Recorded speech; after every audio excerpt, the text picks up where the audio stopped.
Hello guys, welcome back to my channel do test the be confident. Guys, आज की video में हम लोग बात करेंगे हाई कोर्ट ने जो आरक्षण के मामले में फैसला सुनाया है उस फैसले के बारे में जानेंगे और उन्होंने क्या कहा।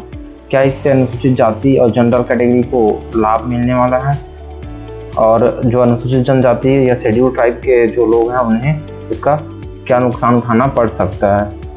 साथ ही जानेंगे दोस्तों कि प्रतियोगी परीक्षा में हम जो अनुसूचित जाति और जनरल वालों को का कट ऑफ में क्या डिफरेंस हो सकता है। तो चलिए वीडियो शुरू करते हैं। अगर आप इस चैनल पर नए हो तो चैनल को सब्सक्राइब कर लेना, बेल आइकन को प्रेस कर देना और वीडियो अगर अच्छी लगी तो चैनल शेयर भी करना।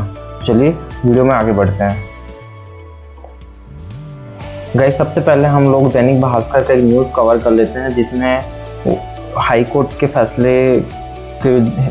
फैसले के में लिखा गया। तो चलिए एक दैनिक भास्कर का न्यूज़ देख लेते हैं कि यहाँ पे क्या है। यहाँ पे लिखा हुआ है, आरक्षण रिवर्स होने से गरमाया माहौल, हाई कोर्ट के फैसले के खिलाफ सुप्रीम कोर्ट जाएगी राज्य सरकार, आदिवासी समाज भी अपील की तैयारी में। यहाँ पे हाई कोर्ट ने जो 50% आरक्षण को बताया असंवैधानिक।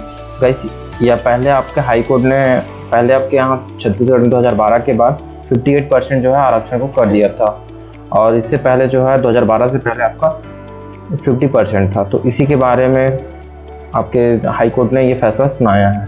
तो ये हाई कोर्ट ने क्या कहा है ये देख लेते हैं एक बार। छत्तीसगढ़ हाई कोर्ट ने सोमवार को आरक्षण पर बड़ा फैसला देते हुए राज्य के लोक सेवा आरक्षण अधिनियम को रद्द कर दिया है। इसकी वजह से अनुसूचित जनजाति का आरक्षण जो है 32% से घटकर 20% पर आ गया है। वैसे इसका मैं पूरा एक ब्यौरा दूंगा। सबसे पहले आप यहाँ पे न्यूज़ देख लीजिए कि ये कब से 32% हुआ था और कब 20% हो गया और क्यों हो गया। यहाँ पे देख लीजिए, अनुसूचित जाति का आरक्षण 13% से बढ़कर 16% और अन्य पिछड़ा वर्ग का आरक्षण जो है आपका 14% हो गया है। इसके सामाजिक राजनीतिक प्रभाव की वजह से प्रदेश का राजनीतिक माहौल जो है गर्मा आ गया है। इधर राज्य सरकार ने इस फैसले को सुप्रीम कोर्ट में ले जाने की निर्णय लिया है। इस राज्य सरकार जो चाह रही है कि इस फैसले को हम लोग सुप्रीम कोर्ट में लेके जाएंगे। तो हो सकता है कि गवर्नमेंट इस फैसले को लेके जाए, क्योंकि इससे शेड्यूल ट्राइब वालों का बहुत नुकसान हो रहा है। 32% से सीधा 20% में वो लोग आरक्षण के मामले में आ गए हैं। तो वहीं सर्व आदिवासी समाज भी अपील दाखिल करने की तैयारी कर रहा है। कैसे यहाँ पे आदिवासी जो समाज है, शेड्यूल ट्राइब के जो कास्ट के जो शिक्षित लोग हैं, वो लोग भी इसमें अपील करने के लिए अपना तैयारी कर रहे हैं। अब यहाँ पे देख सकते अधिकारियों ने कहा, राज्य सरकार ने इस फैसले से असहमत होते हुए यह निर्णय लिया है कि इस मामले में सर्वोच्च न्यायालय के समक्ष अपील के माध्यम से प्रस्तुत किया जाएगा। वैसे यहाँ पे राज्य सरकार ने यह माना है कि वर्ष 2012 में जो तत्कालीन सरकार ने इस मामले में समुचित रूप से तथ्य पेश नहीं किए थे, इस वजह से जो है इस मामले को आपका रद्द कर दिया गया है। ठीक है, आपको पता भी होगा बीच में जो है ओबीसी या फिर अन्य पिछड़ा वर्ग का जो आरक्षण बढ़ाने की बात की गई थी, तो उसमें भी जो सुप्रीम हाई कोर्ट ने ये कहा था कि आप ये बताइए कि यहाँ पे छत्तीसगढ़ में आपके ओबीसी के कितने मतलब आपके लोग रहते हैं जिसकी वजह से आप इसको बढ़ाना चाहते हैं। तो इस मामले में अभी तक कोई सुनवाई नहीं हुई है। तो उसी मामले में यहाँ भी हुआ कि 2012 में जो तत्कालीन सरकार था वो समुचित रूप से तथ्य पेश नहीं कर पाती। इसी तरह से ओबीसी का भी लटका हुआ मामला हाई कोर्ट में। अब गाइस ये इसे सुप्रीम कोर्ट ले जाने की तैयारी में कर रहा है पूरी तरह से। यहाँ पे देख सकते हो, बालोद सर्व आदिवासी समाज के एक प्रतिनिधिमंडल ने मुख्यमंत्री भूपेश बघेल से दिल्ली राजहरा के विश्राम गृह में मुलाकात की।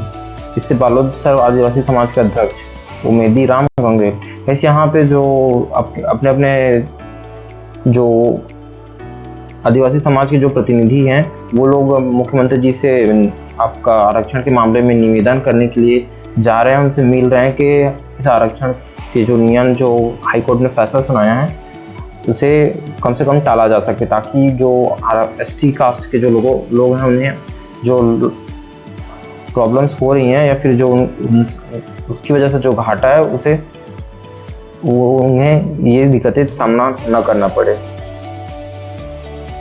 गाइस, इस तरीके से आपके देख सकते हैं आपके विपक्ष नेता ने क्या कहा, ये भी आप यहाँ पढ़ सकते हैं और आपके लक्ष्मण जी भी यहाँ पे इस चीज़ के बारे में बता रहे हैं। यहाँ पे साफ साफ दिया गया कि कांग्रेस के प्रदेश अध्यक्ष मोहन मरकाम ने कहा 2012 में बिलासपुर उच्च न्यायालय में 58% आरक्षण के खिलाफ याचिका दायर हुई थी।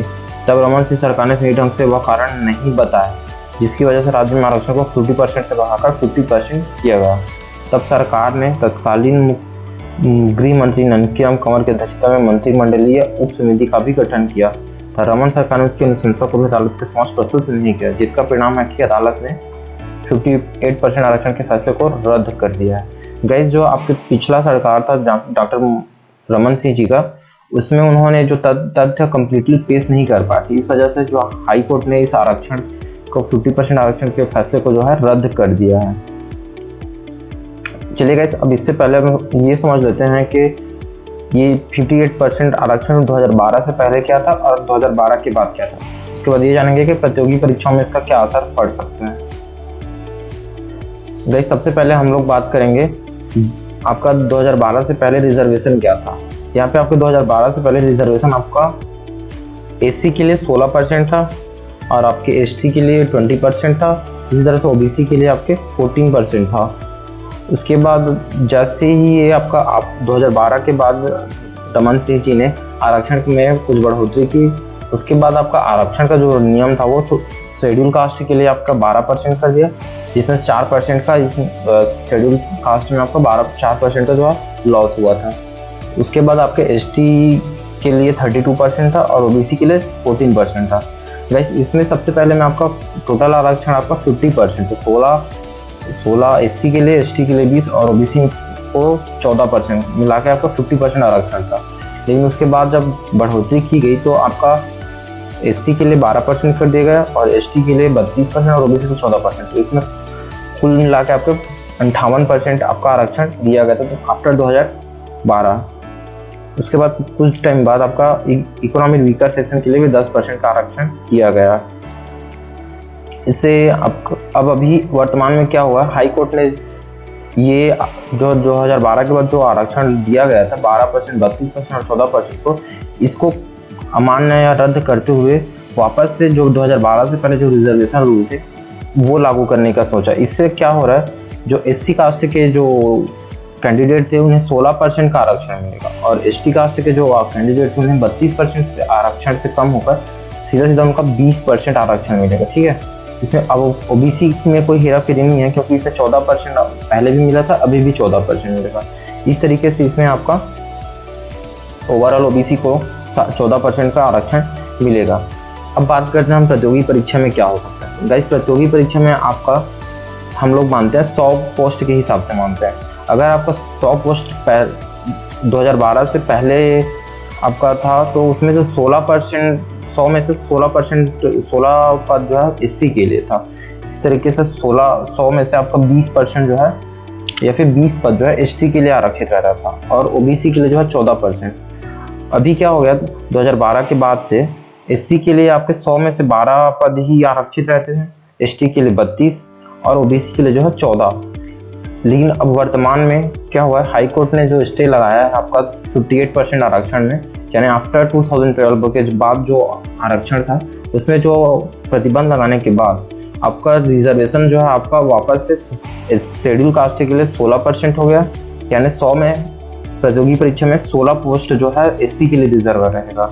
इसी तरीके से 100 में से 20 पोस्ट जो है एसटी के लिए रिजर्व रहेगा और ओबीसी के लिए जो है 100 में से 14% रहेगा। इस तरीके से आपका 50% होगा और जनरल के लिए आपका इसमें 50% पोस्ट जो है रिजर्व रहेगा। ठीक है, इस तरीके से इसका रिजर्वेशन रूल रहेगा और ये आपके प्रतियोगी परीक्षा में भी यही रूल फॉलो किया जाएगा। तो आई होप ये वीडियो आपको समझ आई होगी और अगर समझ आ रही तो वीडियो को लाइक कीजिएगा, चैनल को सब्सक्राइब कीजिएगा और अच्छा लगे तो शेयर भी कीजिएगा। मिलते हैं नेक्स्ट वीडियो में। जय हिंद।